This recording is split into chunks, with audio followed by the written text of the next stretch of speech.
अनुसूचित जाति और जनजातियों के वंचित वर्गों को भी अब बराबरी के अधिकार मिलेंगे, क्योंकि सुप्रीम कोर्ट के ऐतिहासिक फैसले के मुताबिक अनुसूचित जाति और जनजातियों के आरक्षण कोटे में सब कैटेगरी बनाई जा सकती है। दरअसल कुछ दिन पहले सुप्रीम कोर्ट की 7 सदस्यीय संवैधानिक पीठ ने 6-1 के बहुमत से यह फैसला सुनाया था। सीजेआई चंद्रचूड़ समेत 6 जजों ने इस पर समर्थन दिखाया, क्योंकि इसको लेकर विवाद भी बहुत पुराना था। कई दलित जातियों की ये परसों से मांग थी। इन जातियों का कहना था कि SC/ST आरक्षण के चलते कुछ ही जातियां सामाजिक, शैक्षणिक और आर्थिक तौर पर बहुत आगे चली गई हैं, जबकि कुछ जातियां बहुत पीछे रह गई हैं। वहीं अब सुप्रीम कोर्ट के इस आदेश के मुताबिक आरक्षण के पहले से आवंटित प्रतिशत के भीतर एक अलग आरक्षण व्यवस्था लागू करना। फायदा ये होगा कि आरक्षण का लाभ समाज के सबसे पिछड़े और जरूरतमंद समूह तक पहुंचेगा, जो आरक्षण प्रणाली के तहत भी उपेक्षित रह गए हैं। गौरतलब है कि साल 1960 में कोटे के अंदर कोटा की मांग आंध्र प्रदेश में उठी थी, जो कई सालों तक चली। अनुसूचित जातियों में सबसे पिछड़े लोगों की ये शिकायत थी कि उनको सामाजिक, आर्थिक रूप से उन्नत लोगों के जरिए आरक्षण के लाभ से वंचित किया जाता है। इसके बाद आंध्र प्रदेश में अनुसूचित जाति आरक्षण का युक्तिकरण अधिनियम 2000 में पहली बार एक कानून का रूप लिया, लेकिन 2004 में 5 न्यायाधीशों की संवैधानिक पीठ ने आंध्र प्रदेश सरकार की तरफ से लाए गए इसी तरह के एक कानून को रद्द कर दिया, जिसे चिन्नैया बनाम आंध्र प्रदेश राज्य विवाद कहा जाता है, जिसमें कहा गया था कि ऐसी श्रेणी के भीतर सब कैटेगरी की अनुमति नहीं है, क्योंकि ये समानता के अधिकार का उल्लंघन है। इसके अलावा ऐसी ही मांग पंजाब में भी उठी, जिसके लिए कई सालों तक कई पिछड़ी जातियों ने लंबा संघर्ष किया। इसके बाद 1975 में पंजाब सरकार ने आरक्षित सीटों को 2 श्रेणियों में विभाजित करके अनुसूचित जाति के लिए आरक्षण नीति पेश की थी, एक वाल्मीकि और मजहबी सिखों के लिए और दूसरी बाकी अनुसूचित जाति वर्ग के लिए। 30 साल तक ये नियम लागू रहा। 2006 में ये मामला पंजाब और हरियाणा हाईकोर्ट पहुंचा और ईवी चिन्नैया बनाम आंध्र प्रदेश राज्य मामले में सुप्रीम कोर्ट के 2004 के फैसले का हवाला दिया गया। पंजाब सरकार को झटका लगा और इस नीति को रद्द कर दिया गया। बाद में पंजाब सरकार ने 2006 में वाल्मीकि और मजहबी सिखों को फिर से कोटा दिए जाने को लेकर एक नया कानून बनाया, जिसे 2010 में फिर से हाईकोर्ट में चुनौती दी गई। हाईकोर्ट ने इस नीति को भी रद्द कर दिया। इसके बाद ये मामला सुप्रीम कोर्ट तक पहुंचा।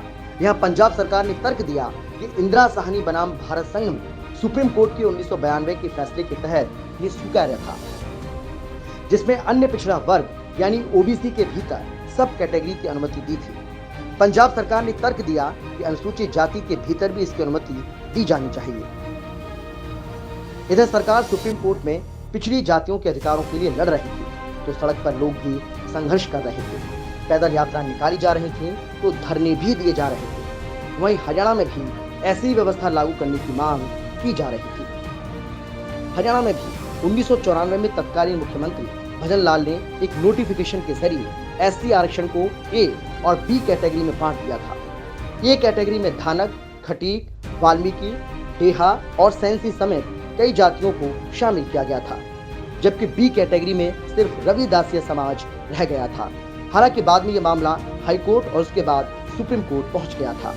तो साल 2006 में कांग्रेस सरकार ने ही सुप्रीम कोर्ट के फैसले के बाद SC A और B कैटेगरी को खत्म कर दिया था। तभी से A कैटेगरी के लोग इसका विरोध करते आ रहे हैं। जिन समेत हरियाणा के करीब सभी जिलों में कई दिनों तक A और B कैटेगरी को अलग अलग करने के लिए आंदोलन भी चला था और ये आंदोलन कई सालों तक चलता रहा। इसके बाद हरियाणा की बीजेपी सरकार ने बहुत बड़ा फैसला लेकर शैक्षणिक संस्थाओं के दाखिले में वर्गीकरण का ऐलान कर दिया। इससे प्रदेश के हर विधानसभा क्षेत्र में धानक, खटीक, वाल्मीकि, डेहा और सैंसी जातियों में खुशी की लहर दौड़ गई। दरअसल जींद में 2019 में कबीर जयंती मनाई गई थी। इस मौके पर तत्कालीन मुख्यमंत्री मनोहर लाल के OSD और कार्यक्रम के संयोजक रहे अमरजीत सिंह और पिछड़े समाज की ओर से रोशन दुग्गल ने CM मनोहर लाल से ये मांग की थी। तो हमें आपस में भाईचारा, जो द्वेष है, वो भावनाएं बिल्कुल खत्म हो जाएंगी। कबीर जी ने तो विशेषकर प्रेम पे बहुत बड़ी बात की है, त्याग की बात की है। तो उनके अगर विचारों को, उनके दोहों को अगर अपने जीवन में उतार ले तो जीवन में कोई कष्ट, कोई शांति, कोई ईर्ष्या, कुछ नहीं रहेगी। आप सब यहाँ पधारे, आप सभी गणमान्य व्यक्तियों का बहुत बहुत धन्यवाद। जय कबीर, जय कबीर, जय कबीर। धन्यवाद जी। मेरे समाज की जो डिमांड है, मैं वो मुख्यमंत्री साहिबान आज आए हुए हैं, और उससे पहले दो बात मैं कहना चाहता हूं। मुख्यमंत्री जी, हम आपसे भी 3 बार मिले हैं, हमारा डेपुटेशन मिला है, लेकिन हम आज आपको कुछ बताना चाहते हैं। पिछली सरकार में 1985 से 1985 में सबसे पहले जिस तरह आज जनसमूह है, इससे ज्यादा जनसमूह में जींद के लोग इकट्ठे हुए। हमारे को बरगलाया गया, हमारे को बकाया गया, लेकिन हमारी डिमांड नहीं मानी गई। हमारी डिमांड सिर्फ एक थी, हमने कोई घनी बड़ी चीज नहीं मांगी थी, सिर्फ एक चीज मांगी थी कि हम जींद में एक छोटा सा पौधा लगाना चाहते हैं, कि जोत जलवाना चाहते हैं, कि गरीब आदमी का जो देहात में बच्चा है वो भी, उसको भी जगह मिल जाए, जो माँ बाप उसको पढ़ा नहीं सकता, उसके लिए हमारे समाज की मदद करी जाए। इससे भी ज्यादा लोग थे उस टाइम पे। उसके बाद जब वो मांग नहीं मानी गई, हमारा समाज बिल्कुल निराश हो गया, हताश हो गया। हम 20 साल में उभरे, 20 साल में 2005 में इसी तरह फिर जनसमूह इकट्ठा हुआ। उस टाइम भी हमारा समाज बड़ी उम्मीद लेके जींद में इकट्ठा हुआ कि अब की बार हरियाणा सरकार, कांग्रेस सरकार हमको कुछ देगी। लेकिन उसमें भी वही डाक के 3 पात। हमारी जो बयान माटी हुई, वो जो हमने पता है, 1947 में यो देश आजाद होया, लेकिन हमारे समाज की कोई डिमांड आज तक मानी नहीं गई। वहीं पूर्व सीएम मनोहर लाल ने भी पिछड़े समाज की मांग को मानते हुए पिछड़े समाज के छात्रों के लिए शैक्षणिक संस्थाओं में दाखिले में कैटेगरी बनाने का बड़ा ऐलान कर दिया। एक विषय आया है जिसकी बहुत पुरानी मांग है कि अंत्योदय सिद्धांत के आधार के ऊपर अनुसूचित जाति का वर्गीकरण। अब ये वर्गीकरण की बात बहुत सालों से चल रही है। हमने बहुत साथियों से, बाकी सब कैबिनेट में सलाह विचार विमर्श करके हम एक सैद्धांतिक निर्णय पर पहुंचे हैं कि जितना मांगा जा रहा है शायद उतना तो नहीं, लेकिन उसका एक भाग जिसकी बहुत जरूरत भी है आज, वो है कि हमारे बच्चों की पढ़ाई लिखाई। ये प्राथमिकता के आधार पर कम से कम एक निश्चित मात्रा में जरूर हो जाए तो शिक्षा में हम इस ए श्रेणी का और बी श्रेणी का अलग अलग ये वर्गीकरण करने के लिए एक्ट बनाएंगे, जो अगले वर्ष से आप लोगों को मिलेंगे।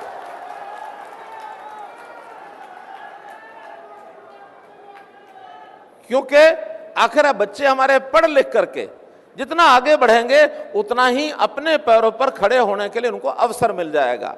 आखिर तो ये लाभ इसलिए दिए जाते हैं कि समाज मुख्य धारा में एक बार आ जाए, और जब कोई मुख्य धारा में आ जाता है तो फिर इन चीज़ों की बहुत ज़रूरत होती भी नहीं है। लोग अपने आप अपनी योग्यता के आधार पर आगे बढ़ जाते हैं। इसलिए इसको सैद्धांतिक रूप से हमने स्वीकार कर लिया है।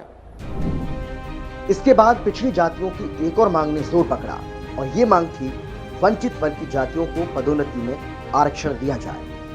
इसके बाद मौका था 2022 में मनाई गई कबीर जयंती के समारोह का, जिसमें पूर्व सीएम मनोहर लाल की उपस्थिति और कबीर जयंती कार्यक्रम के संयोजक रहे अमरजीत सिंह ने सभी का स्वागत कर ये मांग रखी। आज के इस कार्यक्रम के मुख्य अतिथि श्री मनोहर लाल जी, मुख्यमंत्री हरियाणा सरकार, बहन श्री सुनीता दुग्गल सांसद सिरसा, सह अध्यक्ष कार्यक्रम श्री ओम प्रकाश धनखड़ जी, प्रदेश अध्यक्ष भारतीय जनता पार्टी, श्री जेपी दलाल जी, कृषि मंत्री हरियाणा सरकार, श्री बनवारी लाल जी, सहकारिता मंत्री हरियाणा सरकार, श्री ओम प्रकाश यादव जी, सामाजिक न्याय मंत्री, कल्याण मंत्री, श्री डीपी वत्स सांसद राज्यसभा, श्री रामचंद्र जांगड़ा सांसद राज्यसभा, श्री मनीष ग्रोवर जी पूर्व मंत्री हरियाणा सरकार, श्री कृष्णलाल पवार जी सांसद राज्यसभा, श्री मनमोहन गोयल जी महापौर रोहतक, संस्था के अध्यक्ष श्री ओपी निनानिया जी और यहाँ सब उपस्थित श्री अनूप धानक जी मंत्री हरियाणा सरकार, यहाँ पर उपस्थित सभी गणमान्य व्यक्ति, आप सबका ये समाज हार्दिक अभिनंदन करता है, स्वागत करता है। पूर्व सीएम मनोहर लाल ने भी वंचित वर्गों की मांग को मानते हुए अपने संबोधन में सरकारी नौकरियों में पदोन्नति के आरक्षण का ऐलान कर दिया। पूर्व मेरे साथ रहे ओएसडी श्री अमरजीत सिंह जी, उपस्थित सभी अपने संत कबीर समाज के जीवन की, उस जीवन पर चलने वाले, हमारे ऐसे उनके प्रति श्रद्धा रखने वाले समाज के सब बंधु बुजुर्गों, नौजवान साथियों, माताओं बहनों, पत्रकार छायाकार मित्रों, कलाकार साथियों, सबसे पहले हमारा जो कर्मचारी समाज है, उनकी एक बहुत बड़ी मांग, बहुत समय से, सुनो, बहुत समय से एक मांग उनकी थी कि हमारे यहां प्रमोशन, सुनो, अरे सुन तो लो पूरा, सुनोगे तभी तो, सुनोगे नहीं तो कैसे पता लगेगा, सुन लो। इसलिए जो आरक्षण था, जो हमारा प्रमोशन है, उस प्रमोशन में आरक्षण का प्रावधान ये केंद्र सरकार ने भी क्लियर कर दिया है। हम भी उस आरक्षण का प्रावधान पदोन्नति में कैडर के हिसाब से सबका हिसाब लगा करके और उसको प्रमोशन का उसको अधिकार मिलेगा, एक घोषणा तो मैं ही कर रहा हूं। इतना ही नहीं, पूर्व सीएम ने एक और बड़ा ऐलान किया जिससे अनुसूचित जाति के वंचित वर्गों में खुशी की लहर दौड़ पड़ी। दरअसल पूर्व सीएम ने कहा था कि हरियाणा के सीएम आवास का नाम अब से कबीर कुटीर होगा। मैं आज एक बड़ी घोषणा और करता हूं, सुन लीजिए। देखिए, मैंने जैसे कहा, संत कबीर की विचार और शिक्षाओं पर चलने वाला आदमी हूं। मैं जैसे ही चंडीगढ़ पहुंचूंगा, अरे बात तो सुनो, जैसे ही पहुंचूंगा तो मेरे सरकारी आवास का नाम, अरे सुन तो लो,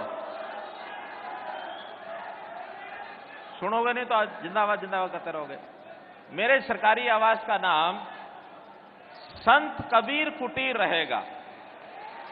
मेरे सरकारी आवास का नाम संत कबीर कुटीर रहेगा, ऐसा मैं आज घोषणा करता हूं। वहीं जब 2024 में गोहाना में राज्य स्तर पर संत कबीरदास जयंती हरियाणा में मनाई गई और कार्यक्रम की अध्यक्षता करने वाले पूर्व ओएसडी अमरजीत सिंह ने वंचित समाज का डिमांड चार्टर पेश किया, जिस पर मौजूदा सीएम नायब सिंह सैनी ने भी मुहर लगाई।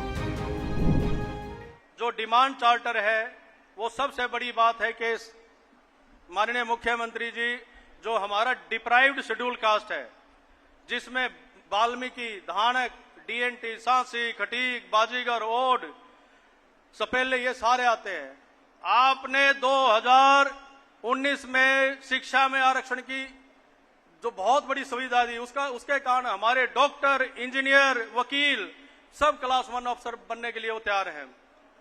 आपसे करबद्ध जोड़ के इन सब की एक ही मांग है, कृपया करके ये नौकरियों में भी लागू कर दे।